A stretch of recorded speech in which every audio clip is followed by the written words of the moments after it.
2020 ஆண்டு பாராளுமன்ற தேர்தல் வந்த பொழுது அம்பாறை மாவட்டத்திலே இருக்கும் தமிழ் மக்கள் தமிழரசு கட்சியை விட ஏனைய சில கட்சிகளிலே வாக்களித்தால் அம்பாறை மாவட்டத்தில் எங்களுடைய பிரச்சனைகளை தீர்த்து கொள்ளலாம் என்ற ஒரு பிழையான எண்ண கருவுடன் அவங்களுடைய வாக்கை பயன்படுத்தினார்கள். ஆனால் இலங்கை தமிழரசு கட்சி அந்த நேரத்தில் அம்பாறை மாவட்டத்தில் இருக்கும் தமிழ் மக்கள் தமிழரசு கட்சியினுடைய வீட்டு சின்னத்துக்கு வாக்களிக்காவிட்டாலும் முழுமையாக அம்பாறை மாவட்டத்தை தமிழரசு கட்சி அந்த நேரத்தில் கைவிடவில்லை. 2020 ஆண்டிலே எங்களுடைய கட்சிக்கு கிடைத்த ஒரே ஒரு தேசிய பட்டியல். அதிலேயும் அந்த நேரத்தில் எங்களுடைய கட்சியினுடைய தலைவர் மறைந்த மாவை சீனாதிராஜா ஐயா கூட தோல்வியடைந்த நிலையில் இருந்த பொழுதும் கூட அம்பாறை மாவட்டத்திலே தமிழ் மக்களை பாதுகாக்க வேண்டும் என்ற ஒரே ஒரு காரணத்துக்காக இலங்கை தமிழரசு கட்சி கிடைத்த ஒரே ஒரு தேசிய பட்டியல் ஆசனத்தை நாங்கள் அம்பாறை மாவட்டத்தினுடைய கட்சி வழங்கியிருந்தோம். 2020 ஆண்டிலே பல குழப்பவாதிகள் இந்த தேர்தலில் வந்தார்கள், இந்த மாவட்டத்துக்கு வந்தார்கள், பல ஆசவாதத்திலே சொன்னார்கள். நான் நினைக்கின்றேன் கடந்த பாராளுமன்ற தேர்தலிலே அந்த ஆசவாதத்திலே கூறி சென்றவர்களுக்கு பின்னால் வேலை செய்த சிலர் சொன்னார்கள், அந்த தேர்தல் முடிவுகள் அறிவிக்கிற அந்த இடத்திலே இருந்து டாடா பாய் என்று சொல்லிட்டு போனதுக்கு பிறகு அவர்களை இந்த மாவட்டத்திலே அதுக்கு பிறகு கூட 4 வருடங்களாக காணவில்லை என்று சொன்னார்கள். இன்று மட்டக்களப்புக்கு வந்திருக்கிறார், அதை விட பிறகு சொல்லுவோம். இன்று அம்பாறை மாவட்டத்திலே தமிழ் மக்கள் மத்தியிலே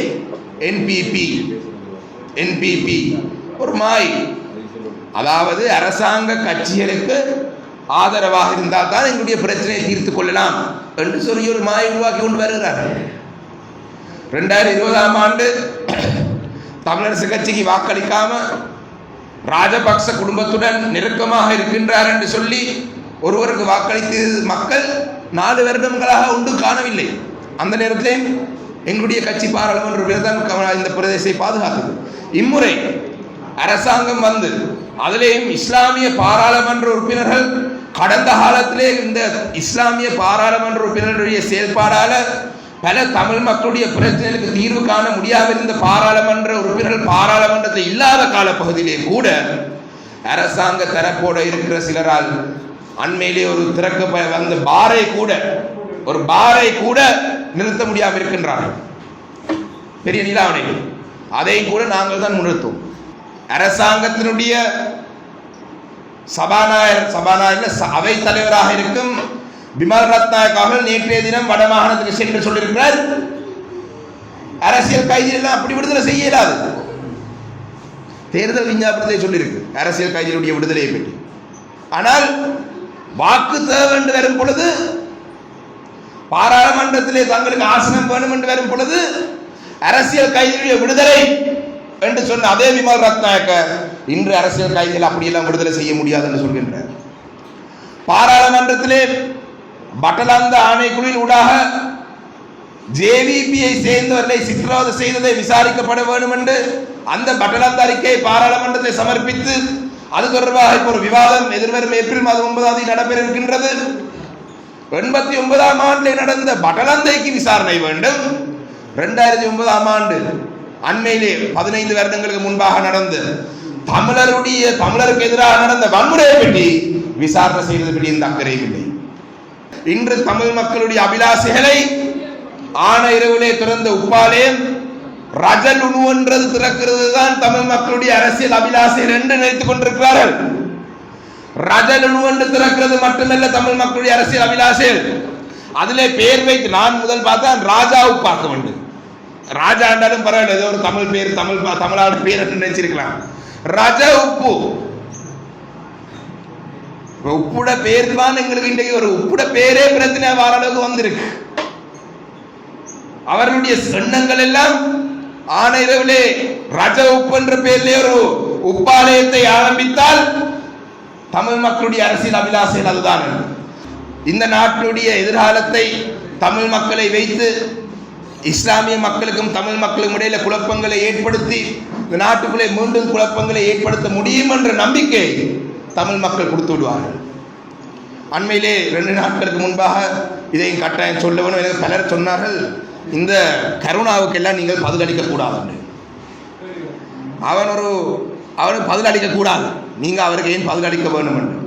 ஆனால் நேற்று நான் ஒரு கூட்டத்துக்கு சென்றேன். நேற்று ஒரு கூட்டத்துக்கு சென்ற நேரத்தில் சொல்லியிருக்கிறாராம், இந்த புதுசாக ஒரு கூட்டமைப்பு எது உருவாக்கி இருக்கிறாங்களாம். அவங்க யார் 3 பேர் சேர்ந்து ஒரு கூட்டமைப்பு உருவாக்கி, அதிலே கூட்டமைப்பில் ஒரு தலைவர் ஜெயில் இருக்கிறார். ஒரு கூட்டணி உருவாக்கி 2 நாளையால கூட்டணியில் ஒரு தலைவர் ஜெயிலில், மற்ற தலைவர் ஒரு ஆள் பிரிட்டிஷ் அரசாங்கம் தடை விதித்திருக்கு. அவர் இங்கிருந்து சொல்றாரு பிரிட்டிஷ் அரசாங்கம் மொக்க அரசாங்கம் என்று. இவர் சொல்றத அங்கத்தே ராணி ராஜா எல்லாம் பார்த்துருக்கிறாங்க. கருணாவுடைய எண்ணம் என்ன பிரித்தானியா பெட்டி, இவர் மொக்க அரசாங்கம் என்று சொன்னதை பார்த்தா அவங்க பெட்டிய கவலையில் இருக்கிறாங்க. யாரு மொக்க ரெண்டு விலங்கு. 2025ஆம் ஆண்டு ஏப்ரல் மாதம் 21ஆம் தேதி ஈஸ்டர் குண்டுவெடிப்புடைய 6வது ஆண்டு பூர்த்தியாக போகுது. 3வது தலைவருக்கும் அதுக்கிடையில இதுவும் நடக்கலாம் என்று பரவலாக பேசப்பட்டு கொண்டு வருது. தலைவர் இல்லாமல் தான் இந்த கூட்டணி எங்க போகுது கொஞ்ச நாளையாக. ஆனால் நான் நேற்று போன நேரத்தில் ஒருவர் சொன்னார், அவர்களை பற்றி ஒன்றும் சொல்ல வேணாம், இந்த கூட்டணியுடைய உருவாக்கத்தை பற்றி தமிழரசு கட்சி பயந்து போயிருக்குன்னு சொன்னார் ஒரு மேடையில். அவர் சொன்னார், தம்பி நீ எப்படியாவது ஒரு சந்தர்ப்பம் வந்தால் இதை மக்களுக்கு சொல்ல வேணும். இந்த கூட்டணியை பார்த்து தமிழரசு கட்சி நாங்கள் பயப்படல, 2 ஆக்கள் பயந்து போயிருக்கிறாங்களா. யார் என்று சொன்னால் மட்டக்களப்பு மாவட்டத்தை வடி உற்பத்தி செய்கிறார்கள் பயந்து போயிருக்கிறாங்களா. என்ற கருணா திருப்பி வந்துட்டாரு, நீ வடி விற்கிறதுக்கு அவங்க வடிக்கிறதுக்கு நீ கட்டுப்படாது. அவர் குடிக்கிற குடி எங்கிருந்து வடி வாங்குறது, எங்கிருந்து வடிக்கிறது, வடி உற்பத்தி செய்கிறார்கள் பயந்து போயிருக்கிறாங்களாம். கருணா மீண்டும் மட்டக்களப்புக்கு வந்து விட்டார்கள். அப்போ நான் அது ஒரு அளவு நியாயமான கருத்து என்றால், நானும் பார்த்தேன் ஒரு காணொலி உண்டு, வடி தான் குடிச்சிருக்க வேணும், இன்னொரு இவரில் பாயிறார், 2 பேர் மாடுறாங்க, 2 பேரும் தலைகள் அவிழ்றாங்க, வடி குடிச்சு தான் நடந்திருக்கு வேணும். அவன் நாங்கள் அது சரி 2வது ஆக்கிறார் என்று தம்பி பொம்புலேர் இல்லாமல் பயந்து போயிருக்கிறாங்க. இவன் பச்சை பொன்குடியது. ஒவ்வொரு தேர்தலுக்கும் வந்தால் ஒரு பொம்பளையோட வாழ்க்கையை நாசமாக்கிட்டு போவான். எல்லா பொம்பளையிலும் பதற்றத்தில் இருக்கிறாங்க இந்த கூட்டமைப்பை பார்த்து. அப்ப இன்று கிழக்கு மாகாணத்துடைய மக்கள் அவர்கள் மீது வைத்திருக்கிற, அவர்களுக்கு கொடுத்திருக்கிற இடம் எது என்றது எல்லாருக்கும் தெரியும். அந்த வகையிலே இந்த சில்லறைகளை பற்றி எல்லாம் கயச்சி, இந்த குப்பைகளை எல்லாம் பற்றி கதைச்சி நாங்கள் எங்களுடைய நேரத்தை நாங்கள் வீணடிக்க தேவையில்லை.